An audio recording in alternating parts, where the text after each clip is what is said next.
What if I told you that everything you think you know about surviving winter is wrong?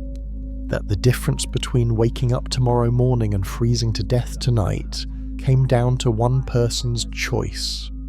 One moment of care. One small flame kept alive in the darkness.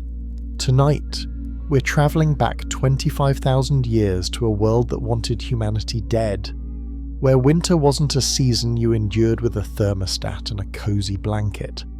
It was an enemy that killed without mercy, without warning, without caring if you were strong or weak, young or old, prepared or desperate.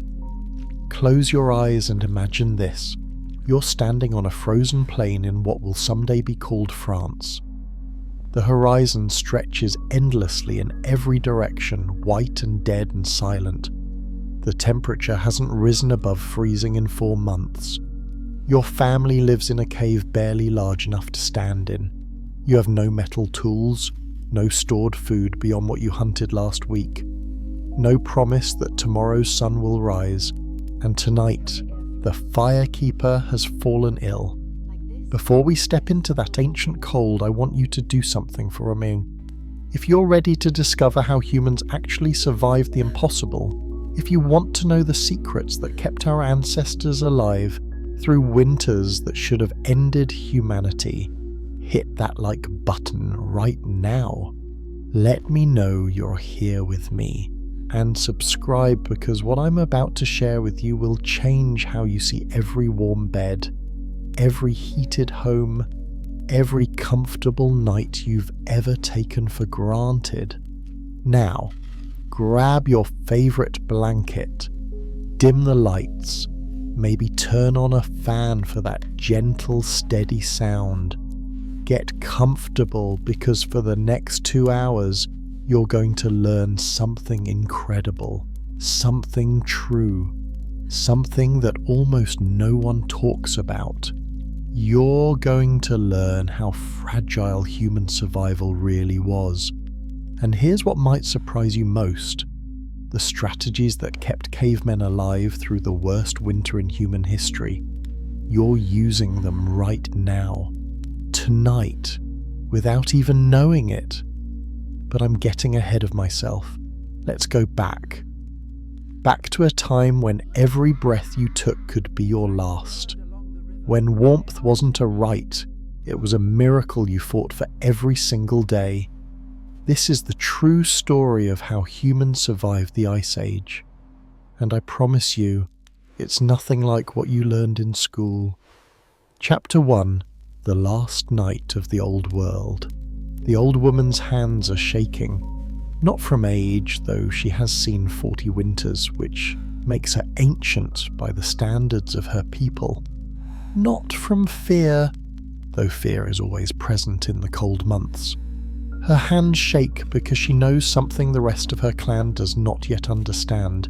Tonight, someone will die. Her name, in the sounds her people make, translates roughly to "she who tends the flame." We'll call her Cora, and she is standing at the entrance of a limestone cave in southern France, 25,000 years before you were born, watching the sky turn the particular shade of grey that promises snow, heavy snow, the kind that buries hunting trails and traps entire clans inside their shelters for days. Behind her, in the cave's darkness, 23 people are preparing for the evening meal. Children are laughing. Hunters are repairing spear points. Elders are sharing stories with their hands and soft sounds that count as language in this world without words as we know them. They don't know yet, but Cora knows. She looks down at her hands again, at the tremor that has been growing stronger each day for the past 2 weeks. It's not just cold, it's not just age, it's sickness. The kind that starts in your chest and spreads to your limbs and eventually takes your strength completely. She is the firekeeper, the only one in the clan who knows the deep secrets of flame maintenance. The only one who can coax life from dying embers at 3 in the morning when the cold is trying to murder everyone in their sleep.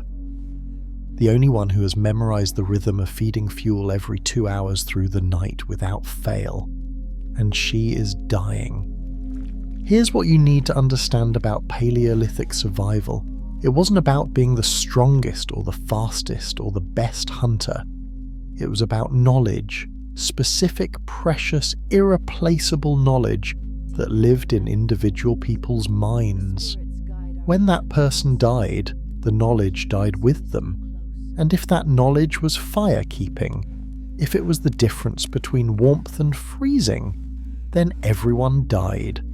Cora has trained her niece in the basic techniques. The girl is 16, eager, intelligent. She knows which wood burns hottest. She knows how to arrange stones to reflect heat. She knows the prayer sounds to whisper while feeding the flame. But she doesn't know the secrets. She doesn't know that on the coldest nights you burn bone instead of wood because it releases more heat. She doesn't know which animal fats can be used to waterproof the fuel storage area. She doesn't know the signs that mean a fire is about to die 2 hours before it actually happens, the subtle colour changes in the smoke, the particular way embers settle, and Cora is running out of time to teach her. The snow begins to fall as the sun disappears behind the western hills. Large flakes at first, dancing and swirling in the wind, then smaller, harder crystals that sting exposed skin. The temperature drops 10 degrees in less than an hour. This is going to be a bad one. Cora turns back toward the cave. The entrance is covered with heavy hides, reindeer and bison skins stitched together with sinew. They help, but they don't stop the cold. Nothing stops the cold. You can only slow it down, push it back for a few hours, negotiate with it. Inside, the fire burns in its stone circle at the cave's centre. It's smaller than Cora would like. Fuel is already running low, and this storm might trap them inside for 5 days, maybe more. She catches her niece's eye across the smoke and gestures her over. The girl comes immediately. She knows something is wrong. Everyone knows something is wrong. Cora has been moving slower for weeks now. Her breathing sounds wrong, wet and ragged. Tonight, Cora says in the language of gesture and sound, "You must tend the flame alone. I will tell you the secrets, but you must remember everything. There will be no second chance." The girl's eyes go wide. She's afraid. Good. Fear will help her remember. What happens next will determine if 23 people see the morning. But here's what makes this moment so powerful, so important to understand. This exact scene played out thousands of times across Ice Age Europe. Different caves, different families, same desperate stakes. And somehow, against impossible odds, humans survived. The question isn't whether they had better tools or stronger bodies than us. They didn't. The question is, what did they know that we've forgotten? What secrets did fire keepers like Cora pass down through 10,000 generations? And why does it matter now, tonight, as you lie in your warm bed with your climate-controlled comfort? I'll tell you why. Because the instinct that kept Cora awake through that terrible night, the drive to protect her family no matter what it cost her personally, that instinct is still in you. Right now, waiting. And before this night is over, before this story ends, you're going to understand something profound about what it means to be human. But first, you need to know what Cora taught her niece. You need to know the 3 secrets of winter fire that most people never learn. Chapter 2: The First Law of Winter. The first secret sounds simple. Fire is alive. Not metaphorically alive, not poetically alive, actually alive in a way that demands respect and attention and an understanding. Cora explains this to her niece using words and hands, and the physical demonstration of someone who has lived by this truth for 30 winters. She kneels by the fire circle, and the girl kneels beside her. "Watch," Cora gestures. Fire breathes. She's right. If you watch a fire closely, really closely, you can see it. The flames pull in air from around the base, feed on it, release smoke upward. Inhale, exhale, a slow, steady rhythm that never stops as long as fuel remains. Fire eats, Cora continues. She adds a piece of dried wood to the edge of the flame. They watch together as the fire reaches for it, testing, tasting. The wood smokes first, then a small flame appears at one corner. Then the whole piece catches, and the fire grows brighter. Fire sleeps. This is the crucial part. Cora removes most of the burning wood, leaving only a few pieces. The flames diminish. The fire becomes a bed of glowing coals, red and orange and barely visible in the dim cave light. But it never dies, Cora says. As long as the heart glows, breath can wake it. She leans down and blows gently across the coals. Once, twice, flames bloom from the ember bed like flowers opening at dawn. The fire lives again. This is the first law of winter survival. Fire is a living thing that can be kept sleeping but must never be allowed to die. Here's why this matters so much.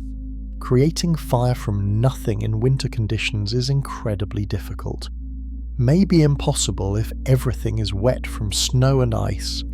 The friction methods, the bow drill, the hand drill, they require dry materials and patience and luck. But keeping a fire alive? That just requires attention. The question is, can you give that attention every 2 hours, all night long, every night, for 4 months straight? Because that's what survival demanded. Now, I want you to think about something. When was the last time you had to focus on one single task for 4 months without break? One responsibility that meant life or death if you failed even once. Most of us have never experienced anything like that level of sustained necessity. And that tells you something important about how different their world was from ours. If you're finding this fascinating, if you're starting to see your warm room differently, do me a favour, leave a comment right now. Tell me where you're watching from, what time it is where you are. Are you in bed, on a couch, somewhere warm and safe? Let me know, because I love imagining all of you scattered across the modern world, comfortable and protected, learning about a time when comfort was the rarest treasure on earth. The second secret Cora teaches her niece is more practical. Different materials burn at different speeds and temperatures. Wood is obvious, everyone knows wood burns, but there's wood and then there's wood. Pine burns fast and hot but doesn't last. Oak burns slower and cooler but sustains for hours. Birch bark catches easily even when damp, making it perfect for restarting a struggling fire. Willow is terrible, smoking and sputtering and giving almost no heat. A firekeeper needs to know every tree in the territory, needs to recognize them by bark, by leaf, by the weight and smell of the wood, needs to plan fuel gathering during summer and autumn, storing different types for different purposes. Quick morning fires to cook breakfast, pine and birch, long overnight burns that must last until dawn, oak and maple, emergency restarts when everything seems lost. Birch bark and dried moss and tiny twigs arranged in precisely the right structure. But here's what most people don't know. Wood wasn't even the best fuel. Bone burns hotter, Cora explains. Fat burns longer. She's absolutely right. Large animal bones, mammoth bones especially, contain marrow that's incredibly energy dense. When burned, they release tremendous heat. A single mammoth leg bone can keep a fire going for an entire night. Animal fat rendered and stored in sealed containers can be added to fires to boost heat during the coldest hours.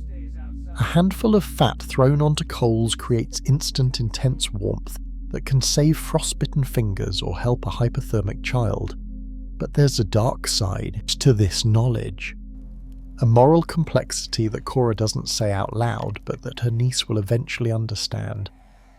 In the worst winters, when hunting failed and food ran out, people had to choose: eat the fat that might keep you alive for 3 more days, or burn it tonight to stay warm enough to survive until morning. There was no right answer, only desperate calculations. Eat the fat, and you might starve before the storm ends. Burn the fat, and you might freeze tomorrow night when it's gone. How do you choose? How do you make that decision when children are shivering and elders are too weak to move, and everyone is looking at you, the firekeeper, to somehow solve the impossible? This is what leadership meant in the Paleolithic, not grand speeches or inspiring vision, just horrific choices made in the dark while people died around you. And this brings us to the third secret, the one Cora saves for last, the one that matters most. The firekeeper must love the flame more than herself. The girl doesn't understand at first. Cora tries again. You will give your sleep.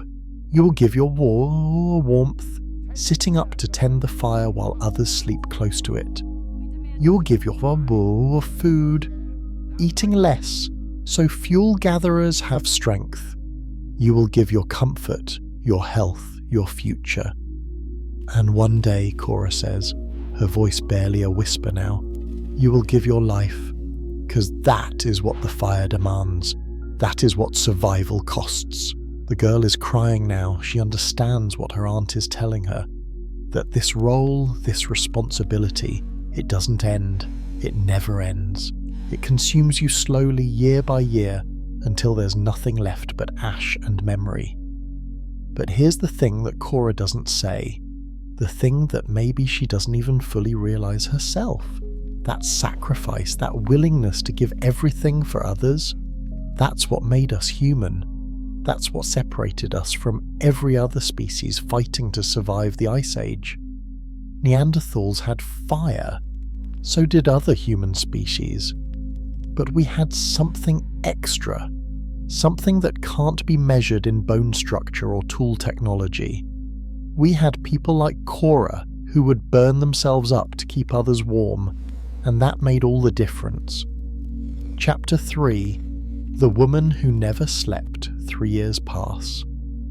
Cora dies at the end of that first winter, the sickness finally taking her breath during a mild spell in early spring. The clan buries her beneath the fire circle, which is the highest honour they can give. Her body becomes part of the hearth, her bones mixed with ash and stone. Some say they can still feel her presence when the fire burns low, that she's still watching, still helping. Maybe they're right. Her niece, the girl who learned the secrets, takes the name Cora for herself. This is their tradition. The name doesn't belong to a person, it belongs to the role. The firekeeper is always Cora, whoever she might be. And this new Cora discovers something the old Cora never told her. Maybe didn't want to tell her. Maybe hoped she wouldn't have to learn. Firekeeping destroys you. Not quickly, not dramatically, just steadily, reliably, inevitably. The smoke damages your eyes first. After 6 months of tending fires in enclosed caves, Cora wakes up one morning and realizes she can't see as clearly as she used to. Details are fuzzy. Distances are hard to judge. After 2 years, she starts coughing. Not the wet, rattling cough that killed the old Cora, but a dry, persistent hack that never quite goes away. Her lungs are coated with ash and smoke residue. Every breath pulls in more. After 3 years, her hands are covered in small scars, dozens of them. Tiny burns from handling hot wood, from adjusting embers, from reaching into the fire circle at 3 in the morning when she's half asleep and clumsy.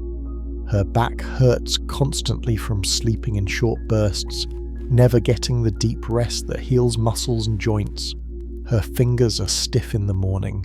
Her shoulders ache. She's 9 years old.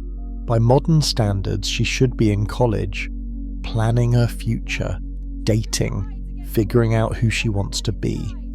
Instead, she's slowly dying for people who mostly don't notice her sacrifice. Because here's the cruel truth about fire keeping. When done correctly, it's invisible. The fire never dies. That's just how things are. That's normal. That's extinct. Nobody thanks you for normal. Nobody celebrates you for things working the way they're supposed to work. It's only when the fire dies, when the warmth fails, when catastrophe happens that anyone remembers the firekeeper exists. And by then, it's too late. But Cora keeps going, because what else can she do? Her clan depends on her. 23 people, down to 19 now, after a bad winter and a hunting accident, need her to wake every 2 hours, need her to sacrifice her sleep and health and future. So she does, and here's where the story gets interesting, where we need to talk about something that might make you uncomfortable. Was Cora's sacrifice beautiful, or was it exploitation? Think about it. Really think about it. One person giving up everything so others can be comfortable. One person bearing the entire burden of survival while everyone else sleeps peacefully. Is that noble?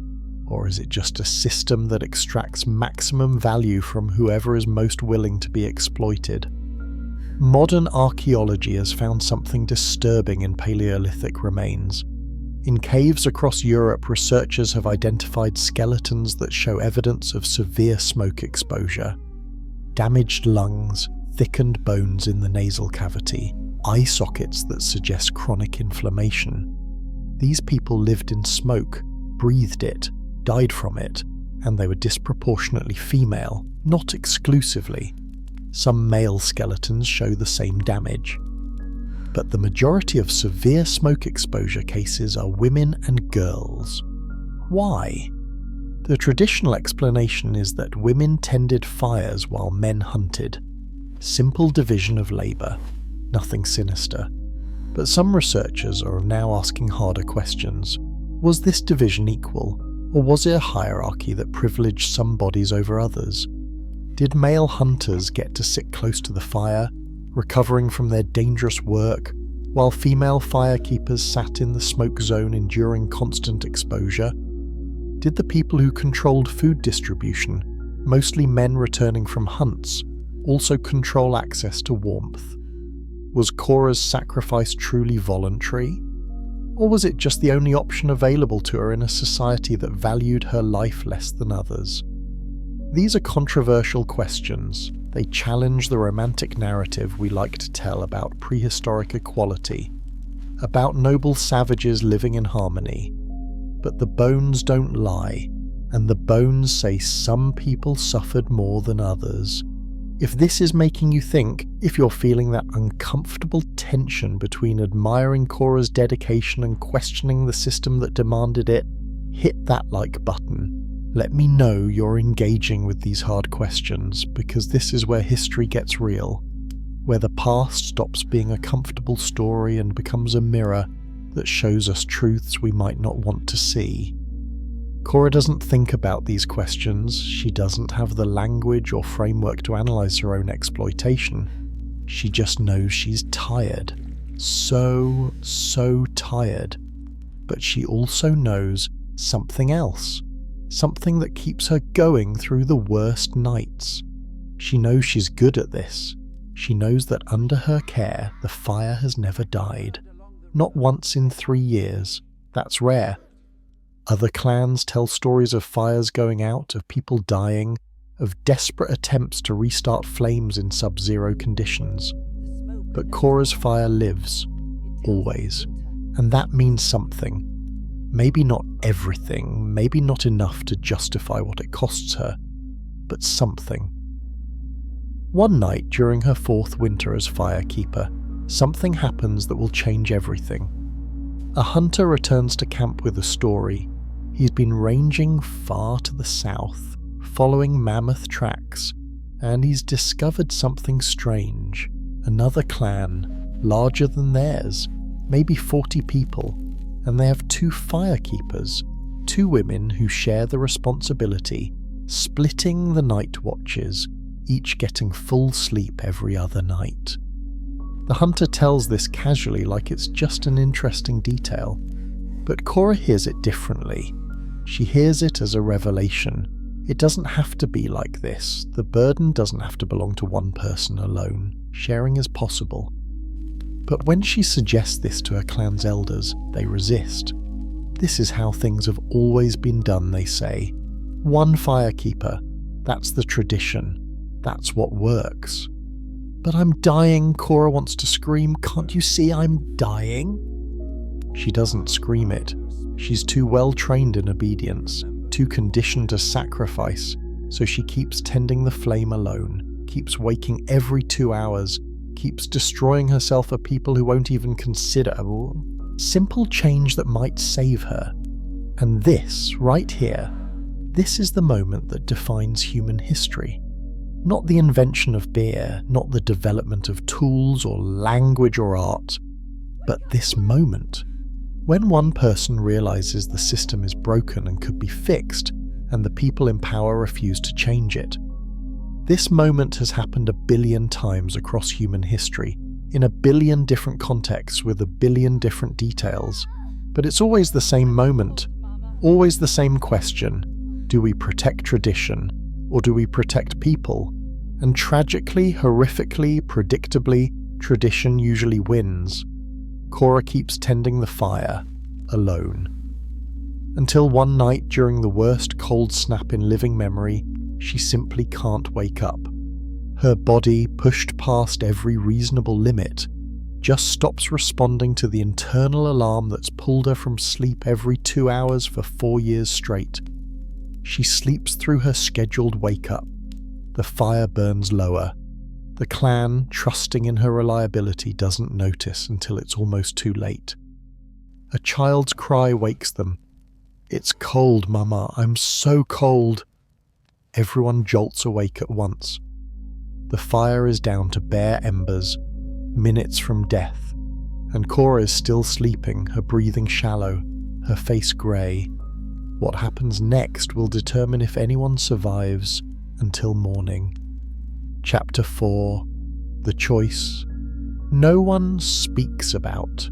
Here's what actually happened that night, based on archaeological evidence and anthropological research. The clan had to choose between saving Cora and saving the fire. Both required immediate action. Both were matters of life and death. But they couldn't do both at once. Saving Cora meant surrounding her with bodies, sharing warmth, potentially pulling her back from the edge of complete collapse. But that meant moving people away from the fire circle, reducing the focused effort to revive the dying flames.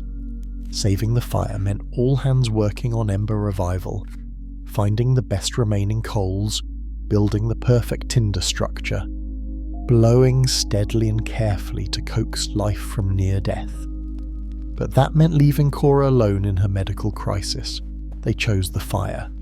Not because they didn't care about Cora, but because not people alive with dead Cora was better than people dead trying to save one woman. The math was simple, horrible, but simple. 3 people worked on fire revival while everyone else huddled together to conserve body heat. It took 20 minutes of careful work before flames returned. 20 minutes that felt like hours. And during those 20 minutes, no one checked on Cora. When the fire was stable, when the immediate crisis had passed, they finally turned their attention to her. She was alive. Barely, but alive. They moved her close to the restored fire, fed her broth when she could swallow, kept her warm through the night. She survived. But something had broken inside her. Not physically, though her body was wrecked, but emotionally, spiritually, she had given everything for these people. And when she needed help, when she was the one in crisis, they had chosen the fire over her. She understood why, the logic made sense, but understanding doesn't heal the wound of being sacrificed. Here's the question that haunts me. How many Coras have there been? How many people across human history have destroyed themselves for systems that discarded them the moment they faltered? And here's the more disturbing question. Are you a Cora? Are you burning yourself up to keep others warm? Sacrificing your sleep, your health, your happiness to maintain something that could collapse the moment you stop? I want you to think about that as you drift off tonight. Not to make you anxious, not to ruin your sleep, but just to plant a small seed of awareness. Because the thing about being Cora is that it feels normal when you're in it. It feels like what you're supposed to do, like there's no other option. But there's always another option. There are always other ways to structure survival. Cora recovered from that terrible night. Slowly, painfully, but she recovered. And when she was strong enough to speak, to make her voice heard, she made a demand. Find another firekeeper. I will train them. We will share the duty, or I will let the fire die. It was the first strike in human history. The first refusal to participate in a system that demanded too much. The elders resisted. Of course they did. Power always resists change. But Cora held firm, and eventually, slowly, grudgingly, they agreed. A young man, unusual for the role but willing, began training under Cora's guidance. Together, they developed a split-watch system. She took the first half of the night. He took the second half. Both got relatively uninterrupted sleep. The fire never burned quite as reliably as it had when Cora alone tended it. Sometimes they missed the optimal feeding time by 30 minutes. Sometimes the flames ran lower than ideal, but it was good enough, and both firekeepers survived to see multiple winters. Good enough with 2 healthy firekeepers turned out to be better than perfect with 1 dying firekeeper. This innovation spread to other clans eventually. The 2-keeper system became standard practice across much of Ice Age Europe. And human survival improved as a result. But here's what we don't talk about enough. It took Cora nearly dying for this change to happen. It took her literally collapsing from exhaustion before anyone would consider alternatives. How many Coras died before they could speak up? How many people across prehistory were ground down by systems that killed them and then just found someone new to exploit? We'll never know. The dead don't leave detailed records. They just leave bones and ash. But we can honor them by asking these questions, by examining our own systems, by refusing to accept that's how it's always been done as justification for unnecessary suffering. If this story is hitting home, for you, if you're seeing parallels to your own life, leave a comment. Tell me about it. What are you sacrificing? What fire are you keeping alive at the cost of your own health? Sometimes just naming it out loud helps. Sometimes community, even digital community of strangers watching the same video, creates the support needed to demand change. You're not alone. Cora wasn't alone either, even though she felt like it. We're all connected across time by the universal human experience of bearing too much weight and wondering if we're strong enough to keep going. You are strong enough, but you shouldn't have to be. Let's move forward in the story. Let's see what happened after Cora survived, after she transformed her clan's fire-keeping system. Because that's not where the story ends. It's where it really begins. Chapter 5. What the Ashes Remember. 20 years pass. Cora is now 39 years old, ancient by Paleolithic standards. Most people her age are dead, but she's still here, still tending fire, though now she shares the duty with a young woman she's trained. And she's become something more than a firekeeper. She's become the clan's memory keeper. This is how human culture actually developed. Through people like Cora who lived long enough, who accumulated enough experience to notice patterns that single lifetimes couldn't reveal. Cora knows things no one else knows. She remembers the winter 18 years ago when the snow lasted 6 months and half the clan died. She remembers which caves provide the best shelter during different types of storms. She remembers the faces of children who grew into hunters and hunters who grew into elders, and elders who became ash scattered by the wind. Most importantly, she's developed a theory. A dangerous theory, one that could change everything or get her killed for heresy. She believes the fires are speaking to her, not with voices, nothing so dramatic, but with patterns, subtle variations in how flames dance, how smoke moves, how coals glow.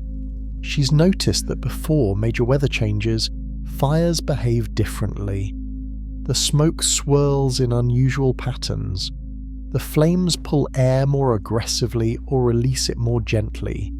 She thinks the fire knows the weather is changing before humans do, that it responds to atmospheric pressure shifts, to moisture changes, to things humans can't detect but fire can sense.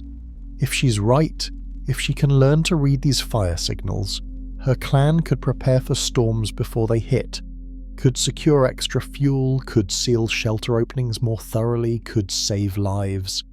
But there's a problem. No one believes her. The other elders think her mind has been damaged by smoke exposure. They think she's seeing patterns where only randomness exists. They think years of sleep deprivation have made her unreliable. Maybe they're right. Maybe she is seeing connections that aren't there. Human brains are pattern recognition machines.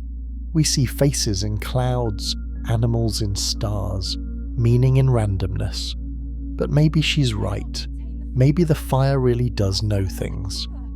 Here's what modern science tells us. Combustion is extremely sensitive to atmospheric conditions. Temperature, humidity, air pressure all affect how materials burn. Fires absolutely do behave differently before weather changes. Could a person sensitive enough, experienced enough, learn to read those signals?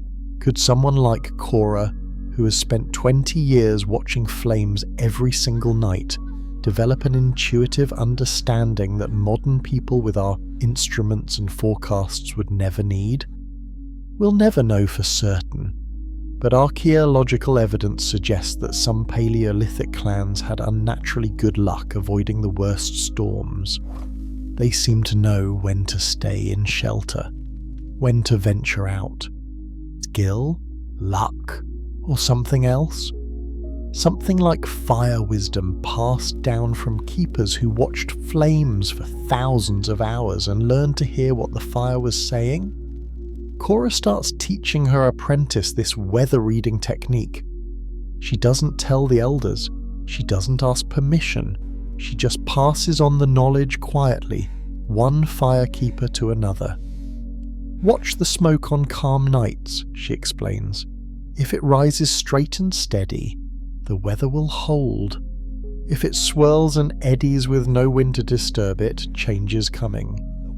Feel the fire's hunger. If it pulls air desperately, consuming fuel faster than normal, a cold front approaches. If it seems lazy, reluctant to burn even good wood, warmth is coming. Trust what the flames tell you. Even when eyes and instincts say different things, the apprentice learns, and she teaches the next firekeeper, and that woman teaches the next. And slowly, quietly, without anyone really noticing, the firekeepers become the clan's weather prophets. The people who know when storms approach, whose advice determines when to hunt and when to shelter. They accumulate power not through force or political maneuvering, but through reliable knowledge that saves lives. This is how matriarchal traditions may have actually started in some Paleolithic societies. Not through ideology or social revolution, but through practical necessity. The women who tended fire developed expertise no one else had, and expertise creates authority. Eventually, some firekeepers in some clans became more than helpers. They became leaders. But that power was always fragile, always dependent on being right more often than wrong, always one bad prediction away from losing everything. Cora lives to see her clan adopt the two firekeeper system as permanent tradition, lives to see her weather reading techniques validated season after season, lives to see young women choose firekeeping voluntarily, seeing it as a path to respect rather than a burden to escape. She dies in her sleep during a mild winter night, her body simply stopping after 39 years of use. They bury her beneath the main hearth, her bones joining the old Cora's. Bones, creating a foundation of women who burn themselves up so others could live in warmth. The clan mourns, genuinely. They have lost not just a firekeeper, but a living library. Decades of accumulated knowledge now accessible only through the imperfect transmission to her apprentices. And here's what haunts me about Cora's death. She took so much with her. Knowledge that was never written down because writing didn't exist. Insights that were never recorded because record-keeping hadn't been invented. How much wisdom has humanity lost this way? How many Coras died with irreplaceable understanding locked inside their skulls? We talk about the burning of the Library of Alexandria as one of history's great tragedies. But what about the burning of every human mind that carried knowledge and died before passing it on? What about the millions of libraries that never even got built because the people who could have built them were too busy surviving to have time for permanence? Every time a firekeeper died without fully training a replacement, the flame of human knowledge grew a little dimmer. But it never went out. Somehow, through luck and persistence and sheer stubborn human determination, it never went out. And that's the miracle. Not that we had firekeepers like Cora, but that there were enough Coras, generation after generation, to maintain continuity across thousands of years. The next chapter reveals something most archaeologists don't talk about publicly, a mystery that still hasn't been solved. A pattern in the ashes that suggests something strange, something uncomfortable, something that challenges everything we think we know about Ice Age survival. Chapter 6. The Wolves That Saved Humanity. In a cave system in what is now the Czech Republic, archaeologists found something that doesn't make sense.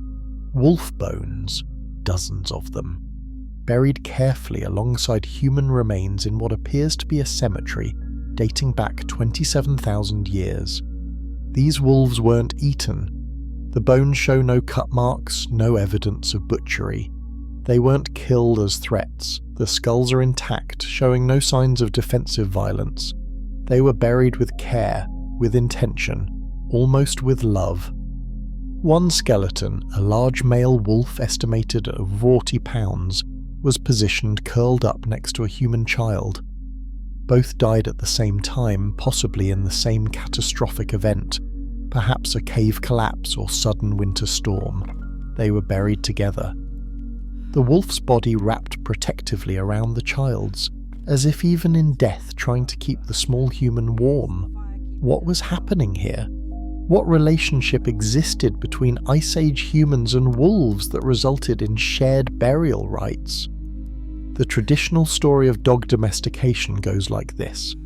Around 15,000 years ago, wolves began scavenging at human campsites. The friendliest wolves, the ones least afraid of humans, got more food and survived better. Over generations, these proto-dogs emerged as a separate species, eventually becoming humanity's best friend. It's a nice story, clean, logical, gradual, but the Czech burial site dates to 27,000 years ago, more than 10,000 years before dogs were supposed to exist. So what were these wolves doing with humans, and why were they honoured in death like family members? Here's the theory that some researchers are quietly exploring, though it's controversial enough that many won't say it publicly.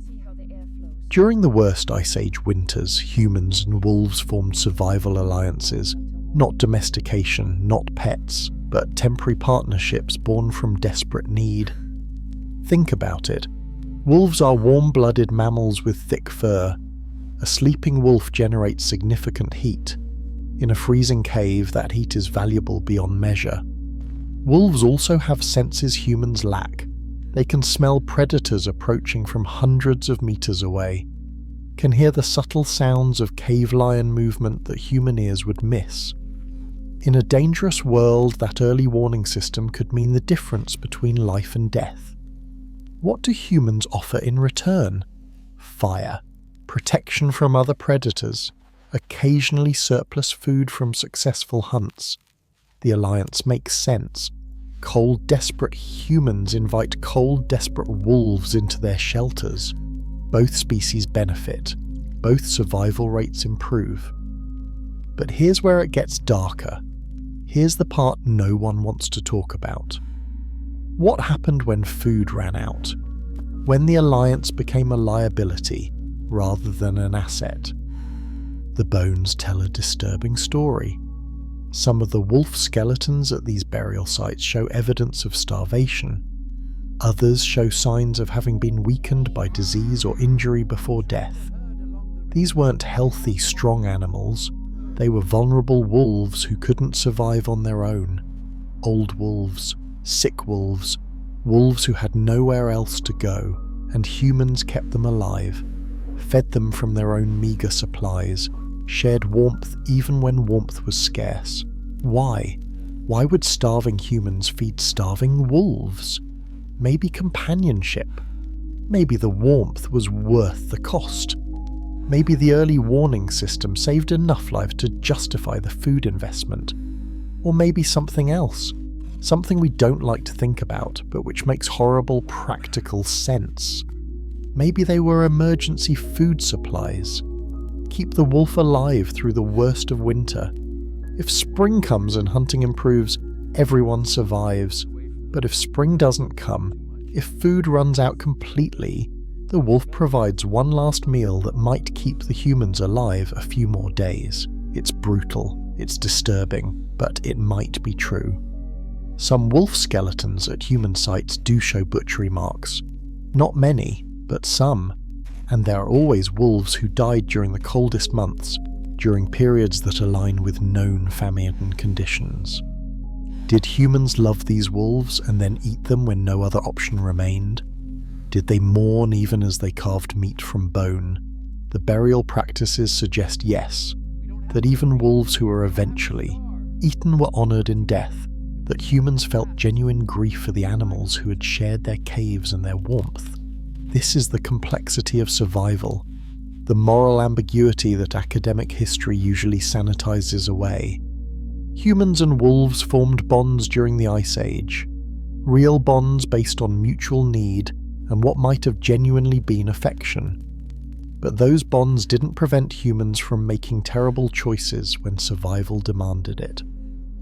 If you're still watching, if this story is making you think about things differently, hit that subscribe button right now, because we're going deeper into these mysteries. And what's coming next will challenge everything you thought you knew about our ancestors. The wolf alliances reveal something crucial about Paleolithic life. Survival wasn't about being strong. It was about being adaptable, being willing to form unlikely partnerships, being able to make hard choices without letting those choices destroy your humanity entirely. Modern people like to imagine we're so different from our ancestors, more civilized, more moral, less desperate. But are we? When push comes to shove, when survival is actually at stake, do we make different choices? Or do we make the same choices while telling ourselves better stories about why? The wolves buried with humans suggest our ancestors struggled with these questions too. That they loved and needed and sacrificed and felt guilt all at the same time. They were us, we are them, the timeline changes, but human nature remains remarkably constant.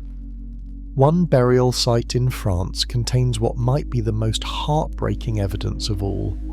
A child, approximately 8 years old, buried with a wolf puppy. Both skeletons show signs of having died from the same cause, possibly hypothermia during a catastrophic cold snap. The puppy is positioned in the child's arms. The child's skull is turned toward the puppy's face. They died together. And someone, probably the child's parents, buried them together, couldn't bear to separate them even in death. This is 25,000 years ago, but the love is unmistakable. the grief is universal. Humans and wolves, surviving together, dying together, buried together. And somewhere in that complicated relationship, in that mixture of practical need and genuine affection, in those terrible choices made during endless winters, the foundation of human-dog relationships was being built. The puppies who survived those winters, who grew up with human children, who learned that humans meant safety and warmth, they were the first steps toward domestication, not through deliberate breeding programs, but through shared trauma, through winters survived together, through the complicated, messy, morally ambiguous reality of just trying to stay alive one more day. Coming up next, the sacred flames, the mystery of the deep cave fires that shouldn't exist, and the disturbing evidence that suggests some Paleolithic religious practices involved human sacrifice. Chapter 7. The Mystery of the Sacred Flames. Deep in the Lascaux cave system in France, far from the entrance, in chambers that require crawling through tight passages to access, archaeologists have found hearth remains, small fires carefully constructed, burning materials that were brought in specifically from outside, not just whatever was convenient. These fires weren't for cooking, weren't for warmth, weren't practical at all. They were for something else. Something that required people to carry fuel deep into dangerous cave systems, to light fires in places where smoke would accumulate dangerously, to work by firelight in absolute darkness surrounded by their own painted images of animals and symbols. They were ritual fires, sacred flames, and they tell a story about Paleolithic religion that most documentaries skip over. Because here's what the evidence actually suggests. Ice Age religion wasn't peaceful, wasn't gentle, wasn't about harmony with nature. It was about survival through any means necessary, including sacrifice. I need to be careful here. The evidence is controversial. Interpretations vary. Some archaeologists reject these conclusions entirely, but others, looking at the same bones, the same burial patterns, the same ash deposits, see something darker. They see human remains in ritual contexts that suggest sacrificial death. Not common, not frequent, but present. Undeniable if you're willing to look honestly. A skeleton in Spain buried beneath a hearth with the unusual positioning, arms bound behind the back, signs of violent trauma to the skull that occurred at or near time of death. A child's bones in a cave in Austria, placed in a fire pit that was never used for cooking, surrounded by offerings of carved ivory and shells. A young woman in France buried in a fetal position beneath stones arranged in deliberate patterns, her skeleton showing evidence of having been strangled. Each case can be explained away. Ancient violence, maybe.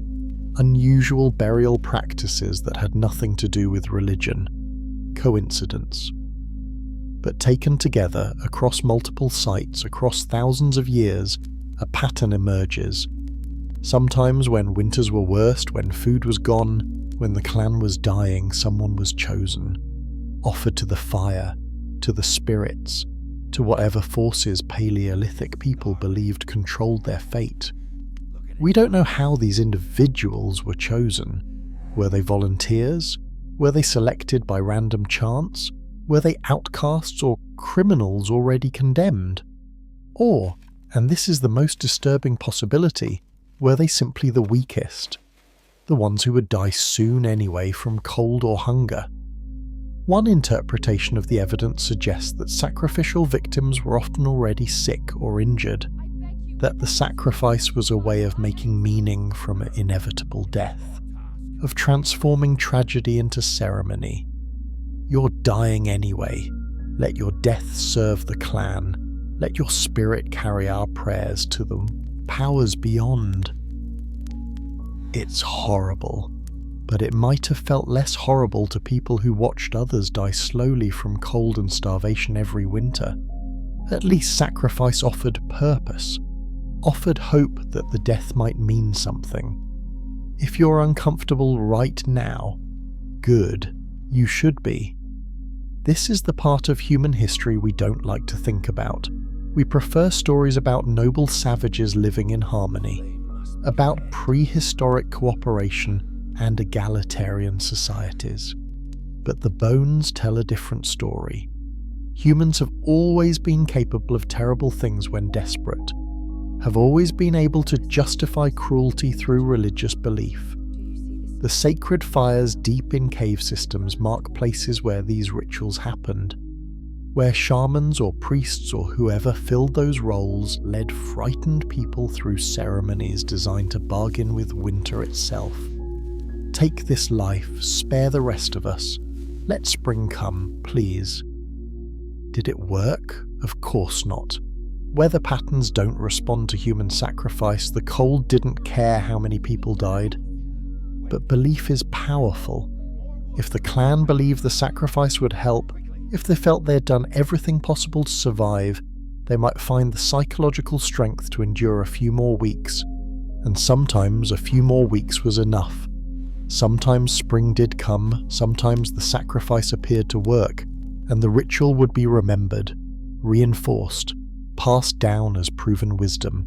This is how religions develop, not through divine revelation, but through pattern matching and confirmation bias, and the desperate human need to feel control over uncontrollable circumstances. But here's what interests me most. The sacred fires were tended by specific people. Ritual specialists, shamans. These were the people who decided when sacrifices were necessary, who chose the victims, who performed the ceremonies. In other words, they had power over life and death, and with that power came privilege, better food, better shelter, priority access to warmth. The shamans who conducted human sacrifices slept close to the best fires, while they sent others to die in the cold darkness. How did they justify this? How did they live with themselves? The same way powerful people always justify inequality, by believing their own story, by convincing themselves their comfort served the greater good, that their survival was essential to the clan's survival. Maybe they were right. Maybe the clan did need ritual leaders to maintain morale and social cohesion. Or maybe they were just people who found a way to avoid being the ones sacrificed. We'll never know their true motivations, but we know the system existed. We know some people had power and others had none. We know the powerful stayed warm while the powerless died. And that pattern, established 25,000 years ago in frozen caves, has repeated throughout all of human history. Different contexts, different justifications, same basic structure. Those who control sacred knowledge control resources. Those who control resources control survival. Those who control survival control everything. The mystery of the sacred flames isn't really a mystery at all. It's just the ugly truth about human nature that we keep discovering and forgetting and discovering again. Power corrupts, desperation enables, and belief justifies almost anything. If you're still with me, if you haven't clicked away in discomfort, thank you. I know this isn't easy material, but it's important, because the only way to avoid repeating history is to understand what actually happened. Not the sanitized version, not the comfortable story, the truth, however disturbing. And the truth is that our ancestors survived through a combination of genuine cooperation, incredible persistence, and occasional horrific cruelty. They were complex, contradictory, fully human in all the beautiful and terrible ways that implies, just like us. Coming up, the mathematical truth about cold, why most people who died in Ice Age winters didn't freeze dramatically but just drifted away in their sleep, and why that's actually more terrifying. Chapter 8. The Price of Warmth. Here's something most people don't understand about freezing to death. It's not dramatic. You don't shiver violently until you collapse. You don't feel your body shutting down in real time. Instead, you get tired. sleepy, a little confused. And then you drift off, and you don't wake up. That's it. That's how cold kills most people. Quietly, gently, almost peacefully. Your body temperature drops, your metabolism slows, your brain function decreases, you feel increasingly calm and relaxed, and then you sleep. And the people who love you wake up to find your body stiff and cold beside them. No warning, no chance to say goodbye. Just gone. This is how most Paleolithic winter deaths happened. Not through dramatic catastrophes, but through the simple mathematics of heat loss. The human body generates about 100 watts of heat at rest. A small space heater produces 100 watts. That's the gap between human metabolic heat and what's actually needed to stay warm in sub-zero temperatures. Without external heat sources, without fire, humans die within hours in truly cold conditions. Even with fire, even with the best Paleolithic shelters, you're fighting a losing battle. Cold always wins eventually. You can only slow it down. Every night in an Ice Age winter was a calculation. Do we have enough fuel to maintain life-preserving temperature until dawn? Do we have enough body fat to generate metabolic heat through the night? Do we have enough people sleeping close enough together to share warmth effectively? Get any variable wrong, and someone dies. Usually the young or old, usually the sick or injured, but sometimes, randomly, someone healthy just doesn't wake up. And the clan wraps the body in hides and carries it to the burial site, and life continues because it has to. Death was so common that mourning couldn't be extended, couldn't be dramatic. There wasn't time or emotional energy for prolonged grief when survival required constant attention. You mourned quickly, privately, and then you moved on, because lingering on death meant not focusing on staying alive, and not focusing on staying alive meant joining the dead. The archaeological record shows this brutal efficiency. Multiple burials within single winter seasons. Evidence that bodies were stored when ground was too frozen to dig, then buried together when conditions allowed. Mass graves, essentially. Not from warfare or plague, but from ordinary winter attrition. 5% of the clan dying each winter was normal. 10% was bad but survivable. 20% meant the clan itself might not recover. These were the calculations leaders made. The mathematics of survival. How many deaths can we absorb and still function?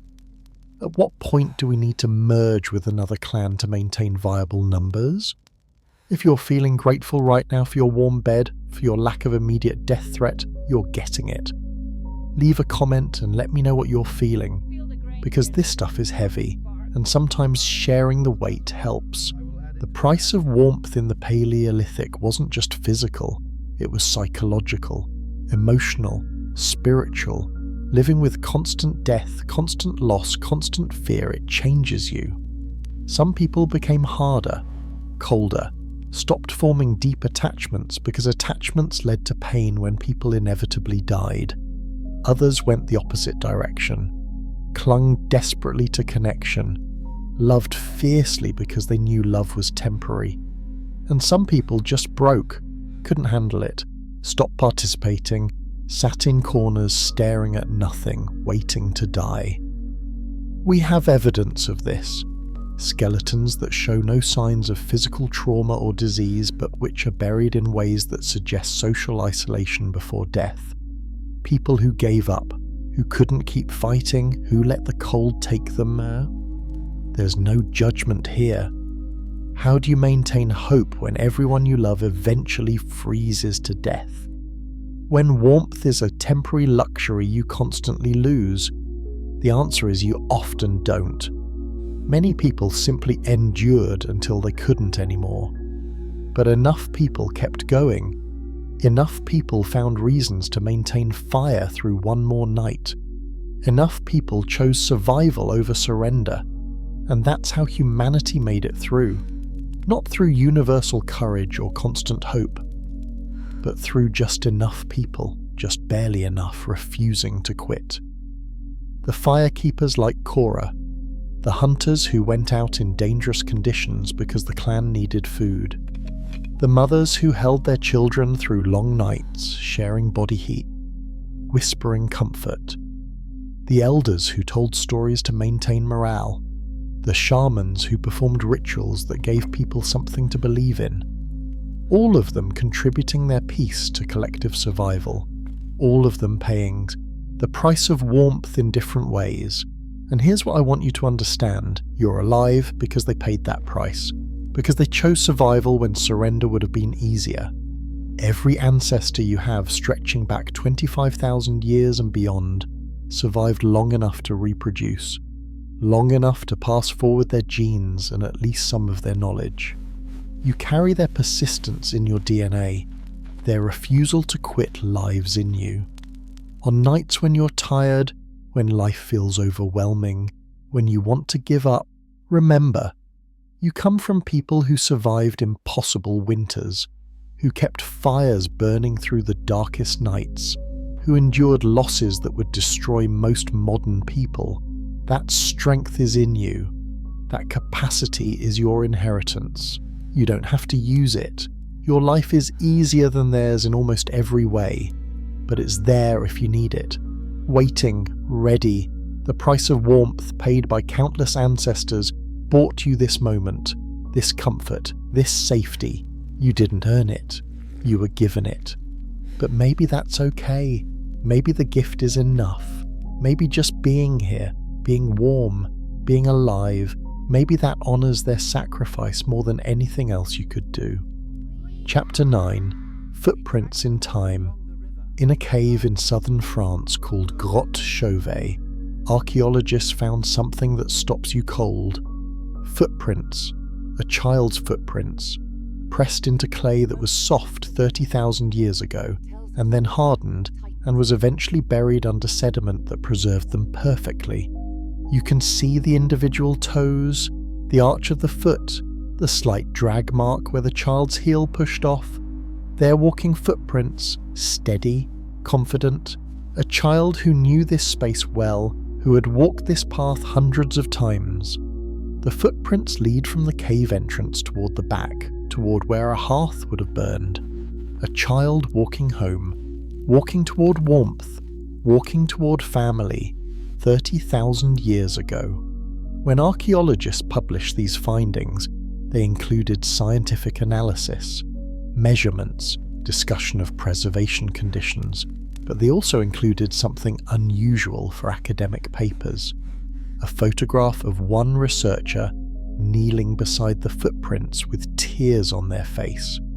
Because how do you look at a child's footprints from 30,000 years ago and not feel something?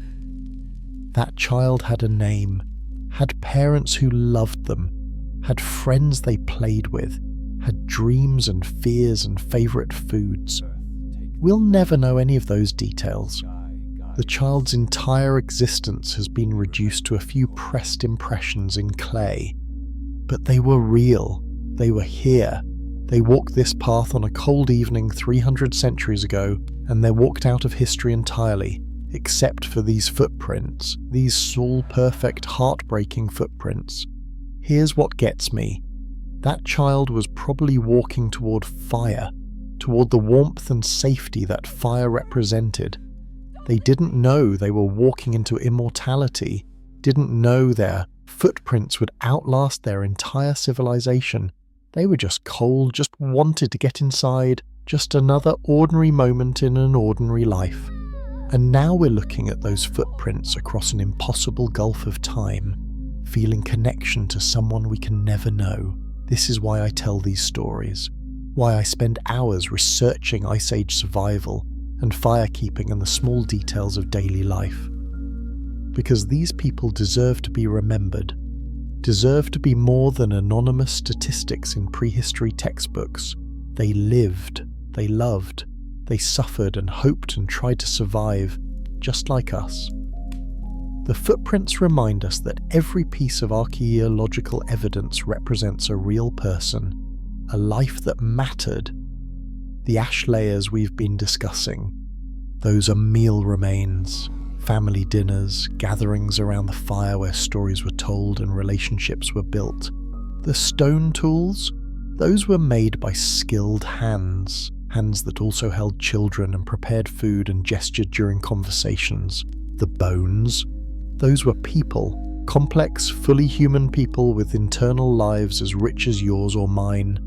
We tend to flatten the past, turn it into simple narratives about survival and evolution and technological progress. But the footprints refuse to stay flat. They insist on depth, on personhood, on the specific individual reality of one child walking home one evening. And that child's world was ending. Not that they knew it, not that anyone in their generation knew it. But 30,000 years ago, humanity was on the edge of extinction. Genetic studies show that global human population had crashed to perhaps 10,000 individuals total. Ice Age conditions had brought us to the brink. A few more bad winters, a few more failed hunts, and humans might have gone extinct entirely. But we didn't, obviously, because here you are. We survived by the narrowest margin, through luck and persistence and probably some random chances that easily could have gone differently. That child with the footprints was part of the generation that pulled us back from the edge. That maintained fire through the worst of it. That refused to let humanity disappear. Did they know how close it was? Did they sense the fragility of their existence? Probably not. They were just trying to make it through each day, each winter, each crisis. They weren't thinking about saving humanity. They were thinking about staying warm tonight and finding food tomorrow. But their immediate survival, repeated across thousands of individuals, accumulated into species survival. And that's the pattern throughout human history. We don't usually save ourselves through grand heroic gestures. We save ourselves through ordinary persistence, through people like Cora maintaining fire, through hunters going out in dangerous weather, through children walking home toward warmth, through 10,000 small acts of survival that compound into civilization. The footprints are a message from that child to us, not intentional. They didn't mean to leave us anything, but the message exists anyway. I was here. I was real. I mattered. And we receive that message 30,000 years later and we say, yes, you were real. You did matter. And in that exchange, across impossible time, something important happens. The past becomes present. The dead become alive again just for a moment. And we remember that we're not separate from history. We're part of it. Connected to everyone who came before and everyone who will come after. The child with the footprints is your ancestor. Not literally, probably. But spiritually, genetically. Through the unbroken chain of human survival. They walked toward warmth so you could be warm tonight. They survived so you could exist. If you've made it this far in the video, if you're still here with me exploring these ancient lives, do something for me. Share this video with someone who needs to hear this story. Someone who's struggling, someone who feels alone, because the message of the footprints is universal. You're part of something bigger. Nothing that has persisted through unimaginable challenges. You come from survivors, and you're stronger than you know. Chapter 10. The Fire That Never Dies. We've reached the end of our journey together, the end of this long, quiet exploration of cold and fire and survival. But before you drift off to sleep, before you let this story fade into dreams, I want to tell you one last thing. The fire never died. Not metaphorically, literally. From the first fire kept alive by the first firekeeper, through 25,000 years of winters, through the end of the Ice Age and into the modern world, Fire has been continuously maintained by humans. The flame has never gone out. Think about that. Really think about it. Somewhere, at every moment for the last 25,000 plus years, a fire has been burning. Tended by human hands, fed by human effort. The technology has changed, the methods have evolved. But the basic act, maintaining flame, transferring heat from fuel to air, using combustion to create warmth, that hasn't changed. The fire in your furnace, the pilot light in your water heater, the flames in power plants generating electricity. These are the same fire that Cora tended, the same chemical process, the same basic miracle. Fire, the living force that saved humanity, still burns. And in a very real sense, you are a firekeeper. Not like Cora, you don't wake every 2 hours, you don't sacrifice your sleep and health, but you maintain warmth. You ensure fire continues in whatever form it takes in your life. You pay your heating bill, you change the furnace filter, you keep the systems running that keep you alive. It's easy, almost automatic, so easy you probably don't think about it. But it's still firekeeping, still the ancient human task of maintaining warmth against the cold, and that connection, that unbroken thread from Cora to you across 25,000 years, that's what makes this story matter. You're not just learning about the past, you're learning about yourself, about where you come from, what your ancestors endured, why you have the capacities you have. You can persist through difficulty because persistence is your inheritance. You can care for others because care kept your ancestors alive. You can hope through dark times because hope is what pulled humanity back from the edge of extinction.